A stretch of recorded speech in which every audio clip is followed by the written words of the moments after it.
Salut à tous, c'est Kazan, on se retrouve pour l'ouverture de Flamme Obsidienne et on est cette fois-ci sur le tripack Evoli, voilà, tout simplement. Magnifique tripack, je vous remonte un petit peu les masterclass que l'on a réussi à avoir avec une seule ETB. Le Dracofeu Terra Crystal, incroyable, en version gold. Et le Roucoups, très sympa. Bon, ça c'est sur la sleeve, hein. Franchement, mes sleeves, c'est pas bon, hein. C'est quoi ces sleeves là? Bon, c'est pas grave.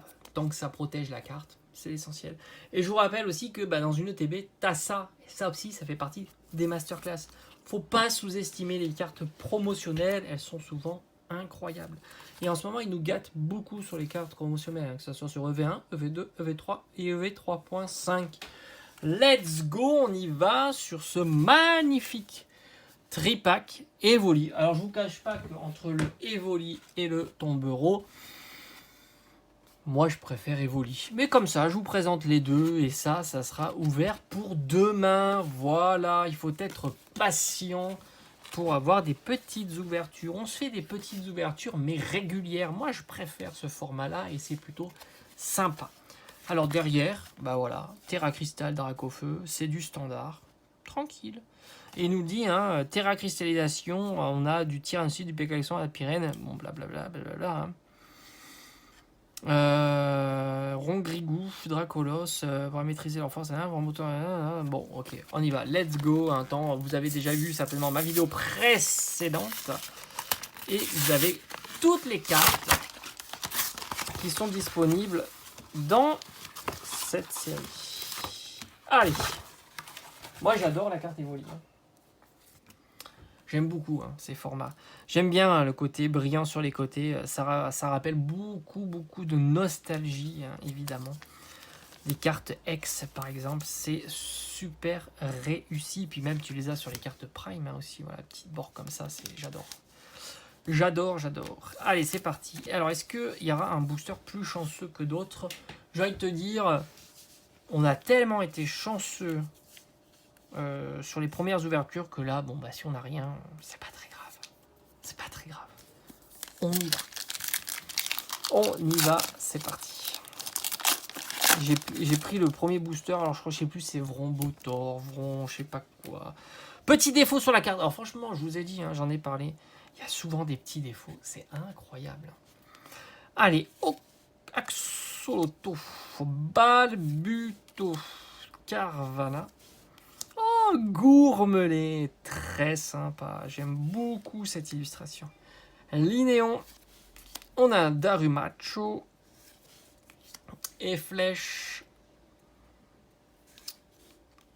Sucrane en reverse. Alors là, ça se joue, vous le savez. Il peut y avoir plein d'ultras hyper stylés dans la série. Ça sera pas le cas. On a un petit Argouste. Et là, on peut avoir de belles ultras aussi. Ça sera pas le cas. On a Alisma en holographique. Et on a la dernière carte qui est une énergie. Maintenant, je ne fais même pas le mélange parce que ça sert à rien. Puisque la dernière carte, c'est une énergie. Donc c'est nickel, là, on va dire. C'est nickel. Premier booster, rien. Le flop complet. On continue avec le deuxième booster.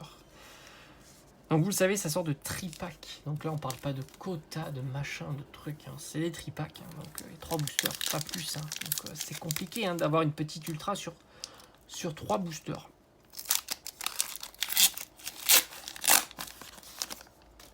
Est-ce que c'est pesable cette série? Est-ce que quelqu'un a l'information? J'ai l'impression que c'est fini ce temps-là. Allez, tout tombe. Brocellum, Anchouette, Goupix, Linéon, Hermure, très sympa, je savais pas qu'il était dans la série, j'avais oublié. Triopico, le siège de la ligue Pokémon en reverse, ça se joue là, Non, on a un Sharpedo, un très joli Sharpedo. Et on a un Cisaiox. Et on n'aura rien sur ce deuxième booster. C'est dommage quand même, parce qu'il y a tellement de jolies cartes dans cette série que quand t'as rien, c'est un petit peu frustrant.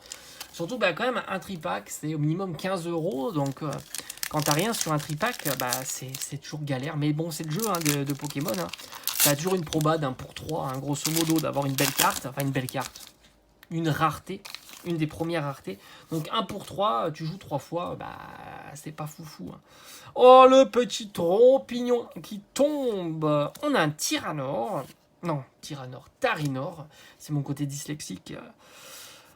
Ananema, oui. Hein, quoi pour l'immonde. Allez, on y va. Malamandre. Est-ce qu'on pourrait avoir un petit rattrapage là sur ce dernier boost? Non. Oh là là là. Ah, elle est marrante celle-ci. Archéomir. Très sympa les effets de flocons comme ça autour. C'est très réussi. Et on a un Kaorin en holo. Que dalle pour ce tripack. Franchement, c'est le tripack de la déception. Alors, est-ce qu'il faut acheter des tripacks ou pas? Comparativement à d'autres items. Alors moi, j'ai envie de te dire, je pense pas qu'il y a des quotas, même sur les ETB. Je pense pas. Je les vois mal dans l'usine dire attention, hop, là on va mettre des petits boosters ultra rares, plus que quand tu fais les tripacks. C'est juste qu'on le voit plus sur 3 boosters que sur 9, mais c'est mon sentiment, maintenant j'en sais absolument rien. On se donne rendez-vous demain. On va espérer là avoir une petite ultra quand même, parce qu'il y en a pas mal qui m'intéressent, hein, Absol, que ce soit même la petite X ou des choses comme ça. Ça serait vraiment très plaisant de mettre la main sur cette carte-là. Maintenant, bah, si c'est pas le cas, tant pis pour moi. Voilà, c'est le jeu. J'ai envie de te dire, c'est le jeu. C'est le jeu des ouvertures. Sinon, bah, si t'es pas content de ça, bah, tu les achètes tout simplement à l'unité. Là, moi, t'es sûr de pas être déçu. Allez, je te dis à bientôt. Ciao, ciao.